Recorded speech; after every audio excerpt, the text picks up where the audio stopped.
Funny old age, 40, not quite old, not quite young, a time when things are coming at you from all sides.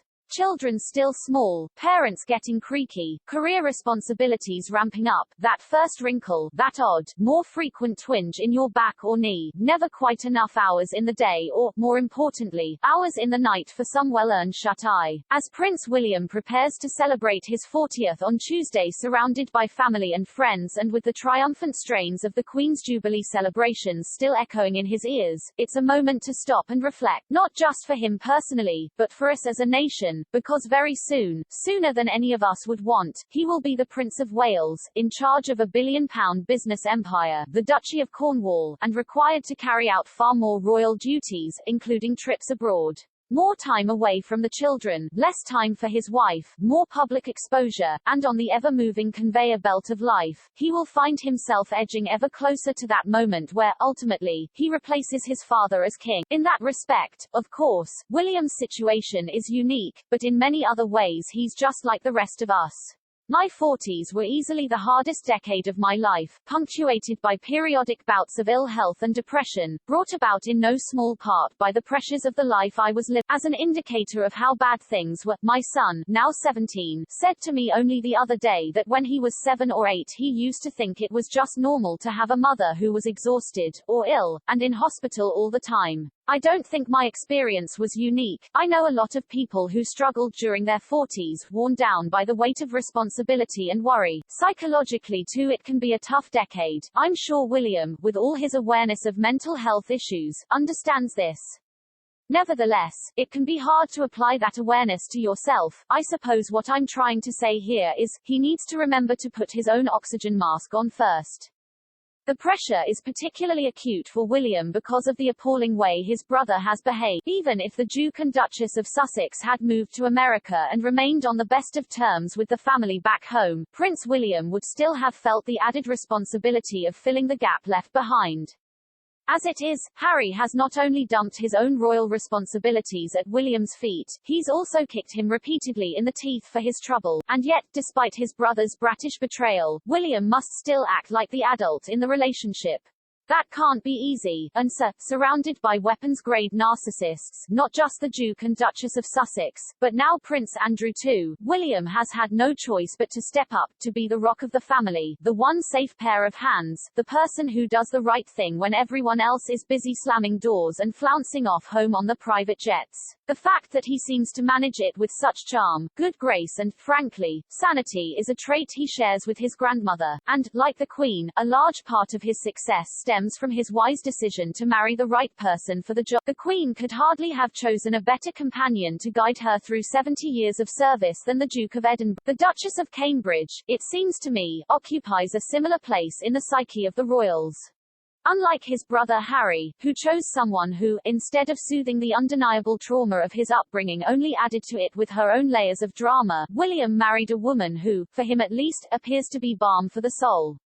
He clearly understands this, which is why he goes out of his way to protect her and his young family in any way he can, and why he always makes time for the two of them. And that is good, because when your job is as mad as his is, it's important to pay your dues to the one who keeps you sane.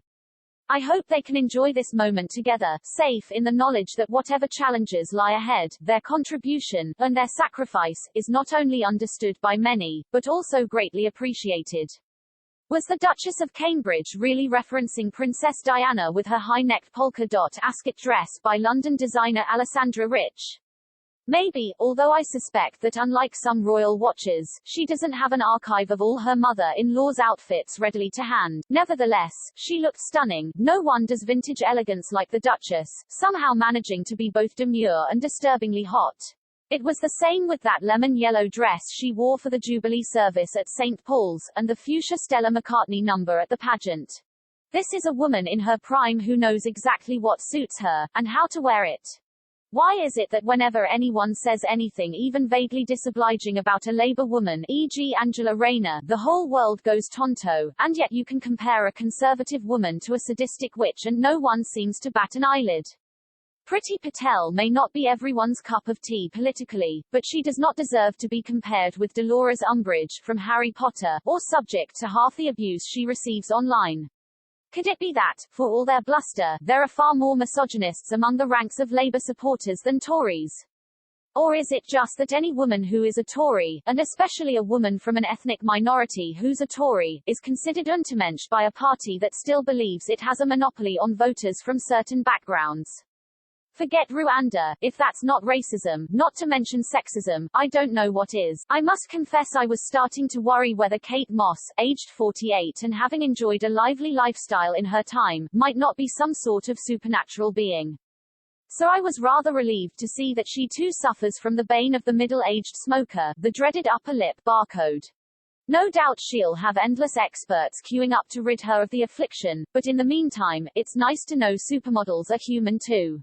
Banning Jennifer Lopez from using the symbol for women is as idiotic and insulting as insisting a 60-year-old man state whether he's pregnant or not before he can donate blood. This is what happened to Leslie Sinclair, from Stirling in Scotland. Unsurprisingly, he refused, and was turned away from his local blood clinic. I don't know what's more stupid, the idea of a 60-year-old being pregnant, or of that person having a penis.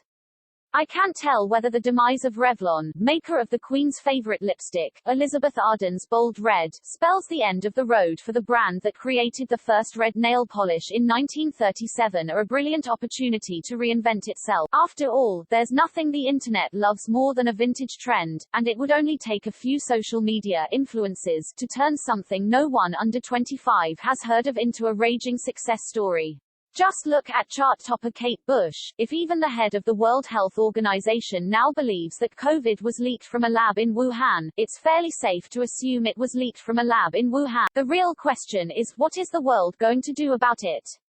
Or are we just going to keep buying cheap goods from China, propping up a despotic, genocidal regime and pretend nothing has happened?